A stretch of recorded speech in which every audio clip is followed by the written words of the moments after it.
आप सभी की होम साइंस की जो है परीक्षा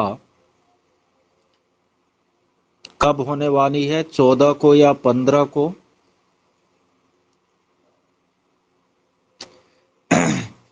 अच्छा, 13 को होम साइंस का एग्जाम जो है होने वाला है। ठीक है, तो आज जो है आपको 7 सितंबर है, यानी एक सप्ताह से भी कम समय जो है आप लोगों को तैयारी के लिए है। आप लोगों को मैं 12th क्लास होम साइंस का जो मटेरियल है ऑब्जेक्टिव टाइप में वो शेयर भी किया है। अभी सबसे पहले मैं होम साइंस का जो सिलेबस है उस पर डिस्कस करूंगा, कहाँ कहाँ से आपको क्वेश्चन पूछे जाएंगे और फिर उनकी तैयारी आप लोग कैसे करें, इनके बारे में बताऊंगा। देखिए, यहाँ पर होम साइंस का जो 5 पेज का सिलेबस बीपीएससी के द्वारा जारी किया गया है उसमें कुल मिलाकर के आपको 15 इकाइयाँ हैं। ठीक है, अब ये जो 15 इकाई है उसमें जो पहला इकाई है वह है आपको फूड साइंस के बारे में, भोजन विज्ञान के बारे में। इसमें आपको जो है भोजन का जो वर्गीकरण है, उनकी जो संरचना है, उनका जो अवयव है, भोजन के अलग अलग पोषक तत्व का जो पोषक मान है न, उन सब के बारे में आपको दिया गया है। साथ ही साथ भोजन को कुक करने का, पकाने का जो अलग अलग तरीका है और उनके कारण जो प्रभाव पड़ता है आपको न्यूट्रिशन पर, वहाँ से क्वेश्चन रहेंगे। भोजन के भंडारण से जुड़ा हुआ क्वेश्चन रहेंगे, फूड स्टोरेज। भोजन जो आपको नष्ट होते हैं या भोजन का जो विषाक्तन होता है, भोजन का जो परिरक्षण करने का अलग अलग तरीका है, इन सारे चीज़ों से आपको क्वेश्चन रहेंगे। यानी 5-7 क्वेश्चन आपको यहाँ से देखने को मिल जाएंगे। जैसे कि मैं कुछ क्वेश्चन आप लोगों से कर रहा हूँ और देखता हूँ कि आप लोगों के पास क्या जानकारी है। आवाज़ हमारी नहीं जा रही है?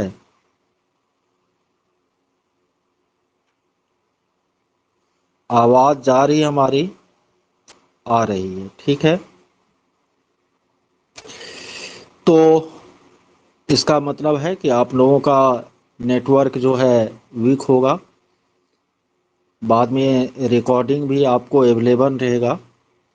तो आप लोग बताइए कि आप जो भोजन करते हैं तो उसमें सबसे ज़्यादा चावल या रोटी ये आप खाते हैं। तो चावल और रोटी में किस पोषक तत्व की मात्रा सबसे ज़्यादा होती है? कार्बोहाइड्रेट का, प्रोटीन का, वसा का, किनकी मात्रा आपको सबसे ज़्यादा होती है चावल और रोटी में? बता सकते हैं आप लोग?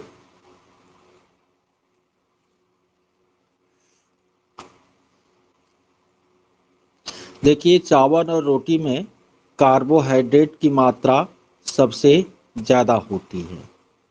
ठीक है, चावल और रोटी में कार्बोहाइड्रेट की मात्रा सबसे ज़्यादा होती है। दाल में आपको प्रोटीन की मात्रा जो है क्या होती है? ज़्यादा होती है। ठीक है, अच्छा ये बताइए कि भोजन का जो विषाक्तन होता है ना, फूड का जो पॉइजनिंग होता है, उनके कारण एक रोग होता है। आप लोग उस रोग का नाम जानते हैं? यदि जानते हैं तो बताइए। उस रोग का नाम आपको क्या है? बॉटुलिज्म है। क्या है? बॉटुलिज्म। ठीक है,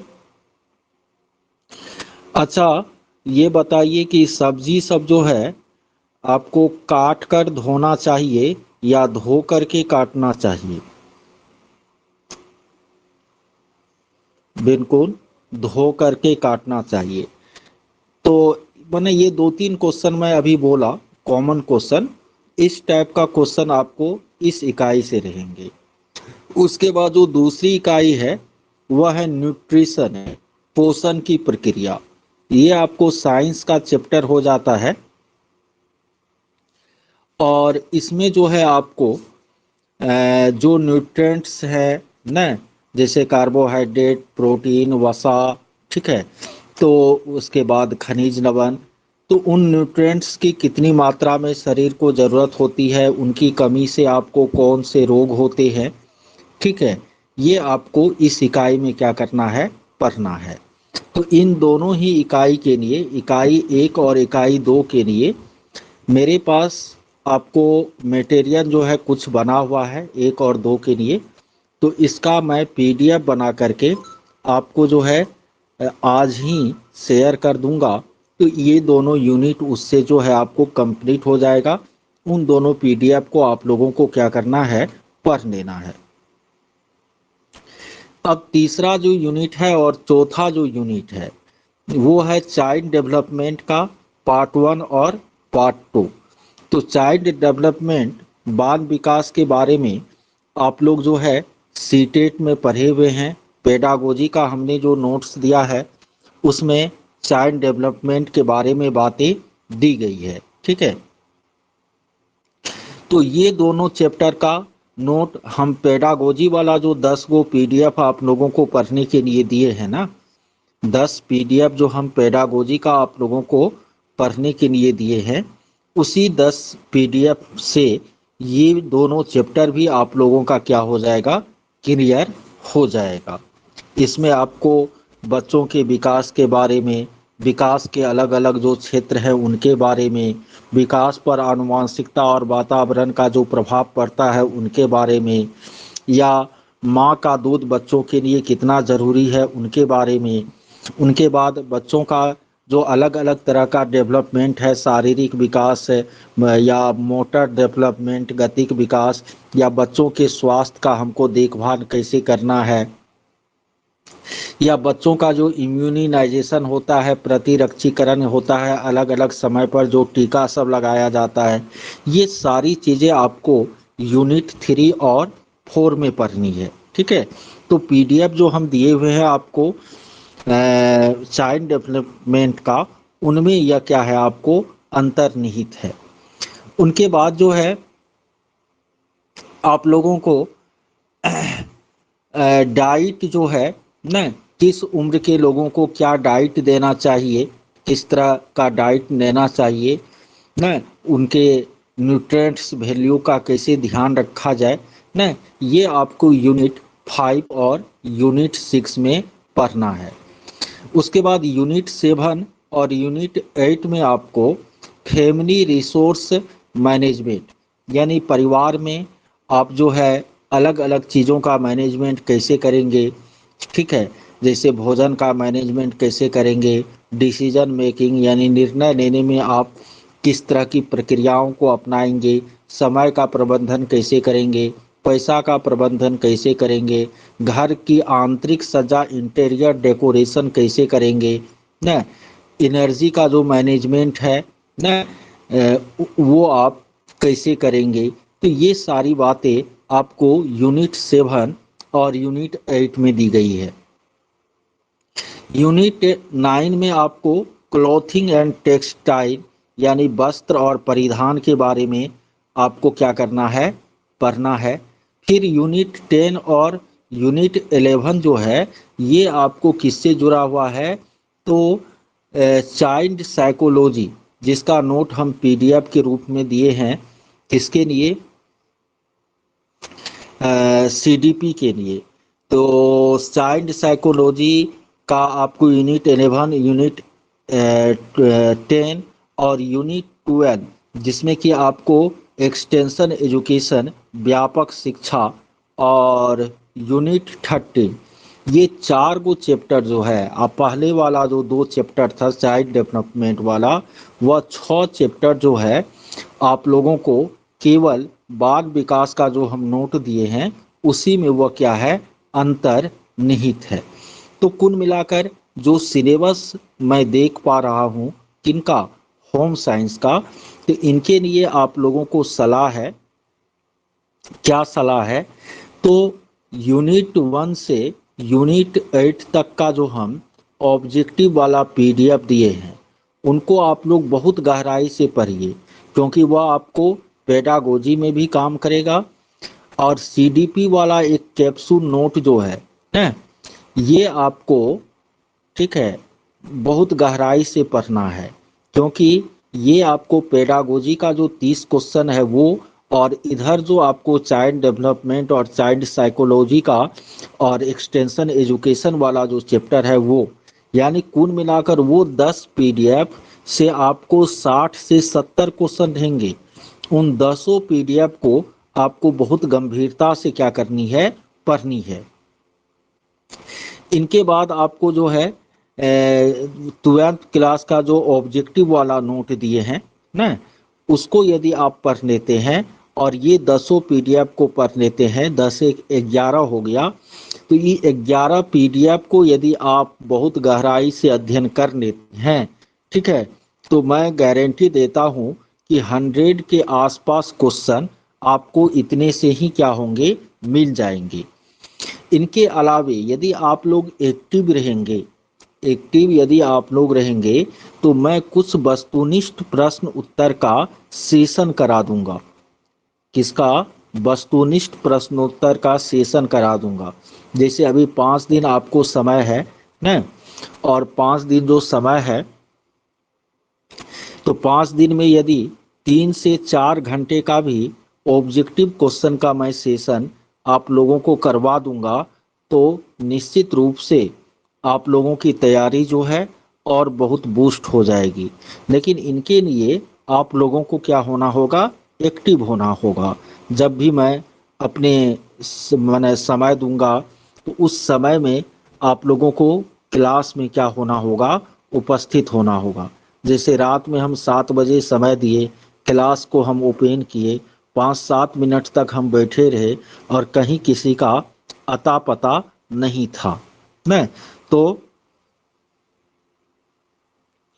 अच्छा, यदि आपको ये नहीं समझ आता है कि कौन पीडीएफ हमको पढ़ना है होम साइंस के लिए, ठीक है, तो मैं आप लोगों के लिए ये कर सकता हूँ। अभी तो केवल 3 स्टूडेंट आप लोग हैं, पूजा हैं, अंबिका हैं और निधि हैं। तो आप तीनों लोगों के लिए हम क्या करते हैं, होम साइंस स्पेशल आपको जो जो पढ़ना है ना, होम साइंस स्पेशल जो जो पीडीएफ पढ़ना है, आपके स्पेशल नंबर पर हम क्या करते हैं, शेयर कर देते हैं। ठीक है, कि इतना ही पीडीएफ आपको होम साइंस के लिए पढ़ना है, और आप लोग फिर उस पीडीएफ को होम साइंस के लिए एकदम गंभीरता से क्या कीजिएगा, अध्ययन कर लीजिएगा, तब तो हो जाएगा ना।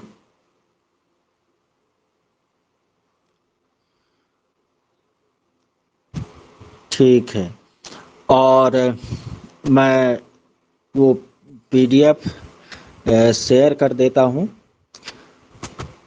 और इनके बाद आज जो है एक समय और लूँगा, और उस समय में मैं ऑब्जेक्टिव क्वेश्चन आंसर, ऐसे वैसे अभी ही कुछ ऑब्जेक्टिव क्वेश्चन आंसर मैं कर देता हूँ, और मैं देख लेता हूँ कि आप लोग किस तरह से तैयारी कर रहे हैं। ठीक है, अच्छा, ये बताइए कि आनुवांशिकता की जो खोज है वह किसने की थी। आनुवांशिकता की खोज जो है किसने की थी, बिल्कुल जॉन ग्रेगर मेंडल ने आपको आनुवांशिकता की क्या की थी, खोज की थी। अच्छा, बच्चों को आपको डीपीटी का टीका दिया जाता है। किसका टीका दिया जाता है, डीपीटी। यह किन किन रोगों से बचाव के लिए दिया जाता है, ठीक है, यह किन किन रोगों से बचाव के लिए दिया जाता है। तो डीपीटी जो है वह डिप्थीरिया, पी से काली खांसी और टी से टिटनस, डिप्थीरिया, काली खांसी और टिटनस से बचाव के लिए दिया जाता है। डिप्थीरिया, काली खांसी और टिटनस से बचाव के लिए डीपीटी का टीका दिया जाता है। अच्छा, बच्चों को जो बीसीजी का टीका दिया जाता है, बीसीजी का टीका, यह टीका किस रोग से बचाव के लिए दिया जाता है? बिल्कुल, यह टीका जो है क्षय रोग या ट्यूबरक्लोसिस से बचाव के लिए दिया जाता है। नहीं, अच्छा, आपको ये बताना है कि टाइफाइड या मियादी बुखार जो है वह किसके कारण होता है? जीवाणु के कारण, विषाणु के कारण, कवक के कारण, किनके कारण होता है टाइफाइड या मियादी बुखार? यह आपको जीवाणु के कारण होता है। दूषित जल के सेवन करने से टाइफाइड की बीमारी होती है। अच्छा, ये बताइए, भोजन का जो भंडारण किया जाता है ना, सुरक्षित रखा जाता है भोजन को, कितने तरीके से रखा जाता है? देखिए, भोजन को सुरक्षित रखा जाता है दो तरीके से। एक तरीका होता है आपको शीत भंडारण और दूसरा तरीका होता है शुष्क भंडारण ना। शीत भंडारण जैसे आलू, प्याज, सब्जी, दूध, ये सब का है, तो इस सब को बिल्कुल क्या करते हैं हम ठंडे स्थानों पर रखते हैं, तो ये आपको शीत भंडारण कहलाता है। लेकिन वहीं आपको जैसे कि अ, अ, चावल, गेहूं, ये सब है, तो इन सब को हम क्या करते हैं, आपको सूखे स्थानों पर रखते हैं न, तो उसका आपको शुष्क भंडारण किया जाता है। अच्छा, अगला क्वेश्चन आप लोगों से है, थायराइड ग्रंथि से निकलने वाला हार्मोन कौन सा है? थायराइड ग्रंथि से निकलने वाला हार्मोन कौन सा है? बिल्कुल, थायराइड ग्रंथि से थायरॉक्सिन नामक हार्मोन निकलता है और इसकी कमी से गलगंड घेघा या ग्वाइटर का रोग हो जाता है। अच्छा, जन्म के समय जो भारतीय बच्चे हैं उनका औसत वजन कितना होता है? जन्म के समय भारतीय बच्चों का औसत वजन कितना होता है? ये आपको 2.5 किलो से 3.5 किलो के बीच होता है। 2.5 किलो से 3.5 किलो के बीच होता है न। अच्छा, यदि जनरल आपको प्रसव होता है, सामान्य प्रसव होता है, तो बच्चा पैदा होने की कितनी देर बाद उसको दूध पिलाना शुरू कर देना चाहिए? पैदा होने की कितनी देर बाद माँ का दूध बच्चों को पिलाना या स्तनपान करवाना शुरू कर देना चाहिए? आधे घंटे के बाद। कितने घंटे के बाद? आधे घंटे के बाद ही आपको स्तनपान कराना शुरू कर देना चाहिए। अच्छा, अगला क्वेश्चन यह है कि पुरुष में पुरुषत्व का जो गुण आता है वह किस हार्मोन के स्राव के कारण? ऑप्शन है टेस्टोस्टेरोन, एस्ट्रोजन, प्रोजेस्टेरोन, प्रोलैक्टिन। पहला ऑप्शन होगा टेस्टोस्टेरोन। ये एस्ट्रोजन, प्रोजेस्टेरोन ये आपको महिला में उत्पन्न होने वाला क्या हार्मोन है, और टेस्टोस्टेरोन जो है वह पुरुष में उत्पन्न होने वाला हार्मोन है। अच्छा, संज्ञानात्मक विकास की कितनी अवस्था होती है? संज्ञानात्मक विकास की कितनी अवस्था होती है? बिल्कुल, आप लोग पियाजे का सिद्धांत पढ़े हुए हैं। संज्ञानात्मक विकास की जो है 4 अवस्थाएं होती है ना। अच्छा, ये बताइए कि कौन सा 2 रसायन है जिनका भोजन परिरक्षण में प्रयोग किया जाता है? 2 ऐसे केमिकल का नाम बताना है जिसका फूड प्रिजर्वेशन में प्रयोग किया जाता है। तो ऐसे दो केमिकल का जो नाम है वह क्या है, सोडियम बेंजोएट और पोटेशियम मेटाबाइसल्फाइड। सोडियम बेंजोएट और पोटेशियम मेटाबाइसल्फाइड ना। अच्छा, कुकुर खांसी, कुकुर खांसी में कौन सा टीका लगाया जाता है? कुकुर खांसी, जिसको काली खांसी भी कहा जाता है, डीपीटी का इसमें टीका लगाया जाता है। अच्छा, ये बताइए कि किसी बच्चे में ना आपको विटामिन ए की कमी से कौन सा रोग होता है? बिल्कुल, रतौंधी का रोग होता है। अच्छा, ये बताइए इनमें कौन मानव की मौलिक आवश्यकता नहीं है? ऑप्शन है मनोरंजन, भोजन, वस्त्र, आवास। बिल्कुल, भोजन, वस्त्र, आवास तो मौलिक आवश्यकता है। मनोरंजन जो है वह मौलिक आवश्यकता नहीं है। अगला है दुखद संवेद का, दुखद संवेग का उदाहरण है हर्ष, स्नेह, क्रोध, जिज्ञासा। दुखद संवेग का क्रोध, बिल्कुल सही उत्तर क्या हो जाएगा? क्रोध। अच्छा,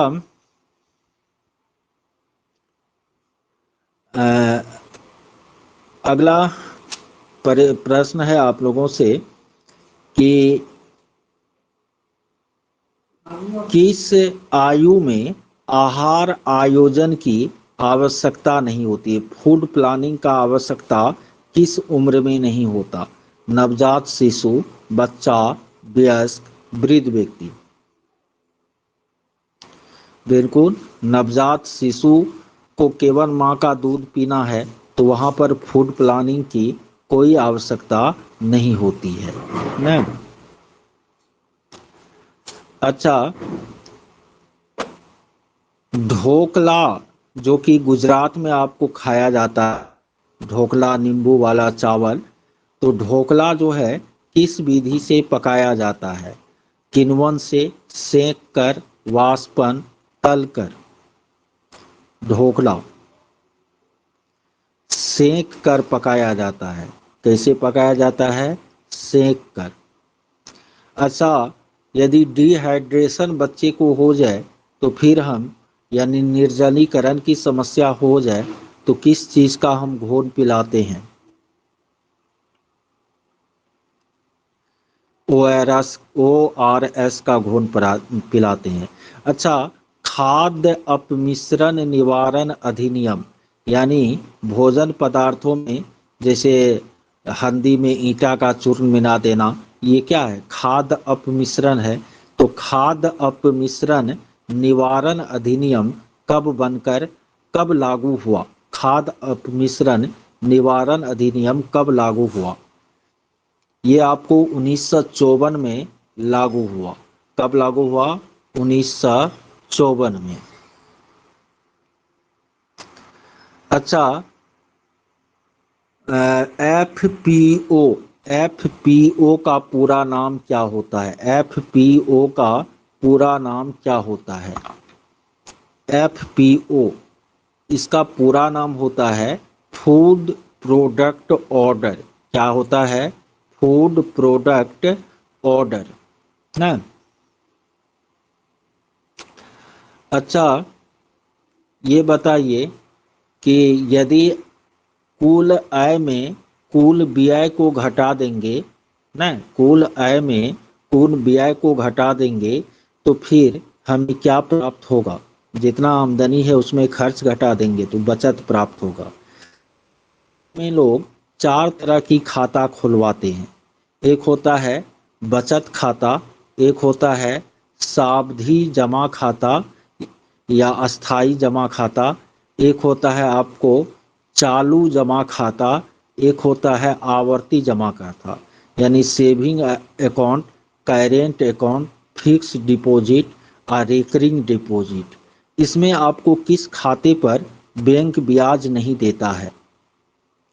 किस तरह के खाते की राशि? बिल्कुल चालू खाते या करेंट अकाउंट पर बैंक जो है ब्याज नहीं देता है। अच्छा, इनमें कौन प्राकृतिक रेशा है? पॉलिएस्टर, नायलॉन, विस्कोस, रेशम। रेशम, रेशम जो है वो प्राकृतिक रेशा है। रेशम प्राकृतिक रेशा है। ठीक है। अच्छा, आपको रसोई घर में कौन सा कपड़ा पहनना सही रहेगा? सूती कपड़ा या पॉलिएस्टर का कपड़ा, नायलॉन का कपड़ा? बिल्कुल सूती कपड़ा पहनना क्या रहेगा? सही रहेगा ना। अच्छा, ये बताइए, कीड़ों से बचाने के लिए, यानी कपड़ा को कीड़ा से बचाने के लिए किसका प्रयोग किया जाता है? नेपथलीन की गोलियां, नीम की पत्ती, समाचार पत्र की स्याही, इनमें कोई नहीं। बिल्कुल नीम की पत्ती का प्रयोग किया जाता है ना।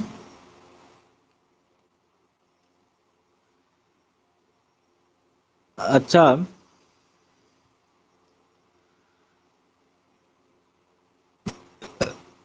ये बताइए, जीवन बीमा से क्या लाभ है? आकस्मिक मृत्यु पर आर्थिक सहायता, आयकर में छूट, बचत का अच्छा मापन, ये सभी। बिल्कुल ये सभी है, क्योंकि जीवन बीमा की राशि पर आयकर में भी छूट मिलता है ना। उसके बाद आकस्मिक मृत्यु पर रुपया भी मिलता है। अच्छा, सिरका जो है वह अम्लीय होता है या क्षारीय होता है? सिरका जो है अम्लीय होता है या क्षारीय होता है? बिल्कुल सिरका जो है वह अम्लीय होता है। अच्छा, आपको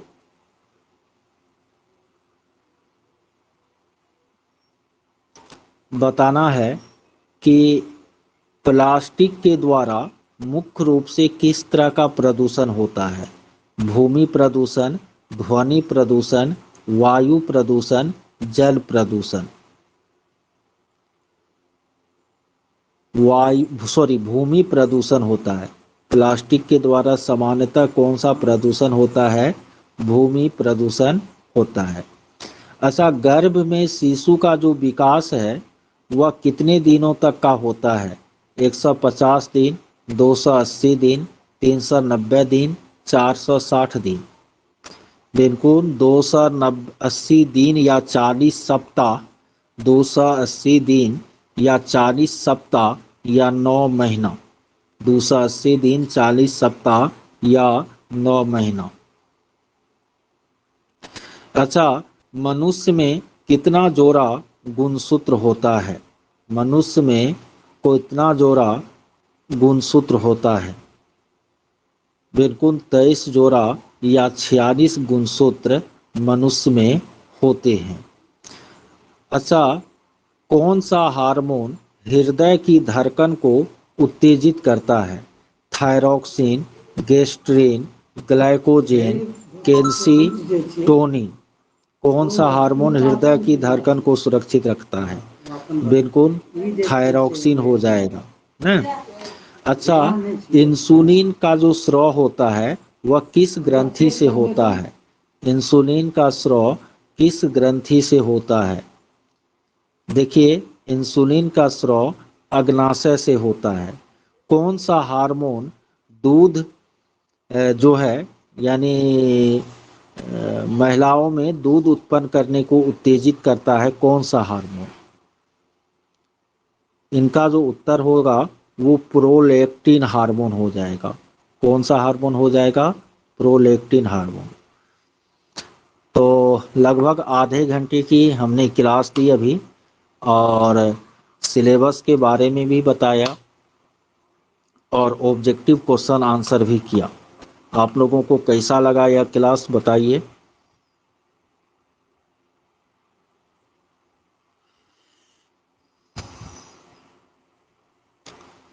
निधि, पूजा,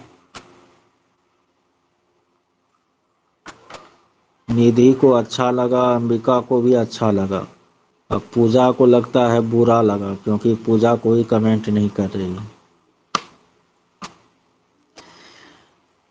तो ठीक है, तो आप लोगों को भूल गई होगी, या ये भी हो सकता है कि आवाज़ जो है उनके पास नहीं जा रही होगी। तो आप लोग लेकिन थोड़ा सा, यदि ये 3-4 दिन क्लास, जो 3-4 क्लास हम दे रहे हैं, क्वेश्चन आंसर का क्लास देंगे, ठीक है, और जो भी आपको नोट्स होम साइंस के लिए पढ़ने हैं उनको एक साथ आपके नंबर पर हम सेंड कर देते हैं। उसको यदि ध्यान से पढ़ लीजिएगा तो गृह विज्ञान में आराम से आप उत्तीर्ण हो जाइएगा। और आगे जो बाहरी आपको आने वाली है ना, उसमें सबसे मैंने 10+2 का सबसे ज़्यादा सीट रहेगा, ठीक है। तो 10+2 का सबसे ज़्यादा सीट रहेगा, तो फिर बीपीएससी का भी हम बेहतर तरीके से तैयारी करवा देंगे, तो वहाँ पर आप लोगों को दिक्कत नहीं होगी, आराम से आप टीचर बन पाएंगे, ठीक है। चलिए अभी इतना ही, फिर जब समय दूंगा आप लोग यदि एक्टिव रहेंगे तो फिर उस समय में आपकी क्लास होगी, ठीक है। आज एक बार और मैं कभी होम साइंस के लिए समय दूंगा। ऑनलाइन एग्जाम में आपको सारा कुछ खोल करके दिया जाता है ना, तो उसमें केवल आपको यदि कर्सर घुमाना आता है, जो उसका माउस होता है उनको घुमाना आता है, तो आप ऑनलाइन एग्ज़ाम आसानी से दे सकते हैं। और यदि संभव हो तो नज़दीक में जो कंप्यूटर सेंटर होगा वहाँ जा कर के माउस घुमाने के लिए थोड़ा सा सीख लीजिएगा, ठीक है। तो कैसे क्लिक किया जाता है किसी पॉइंट पर, इसको सीख लीजिएगा, ठीक है। वो समय मैं बता दूंगा, क्योंकि बहुत सारा विषय है, बहुत सारे स्टूडेंट हैं, तो वो समय मैं ग्रुप में मैसेज कर दूंगा और उस समय में जुड़ना है।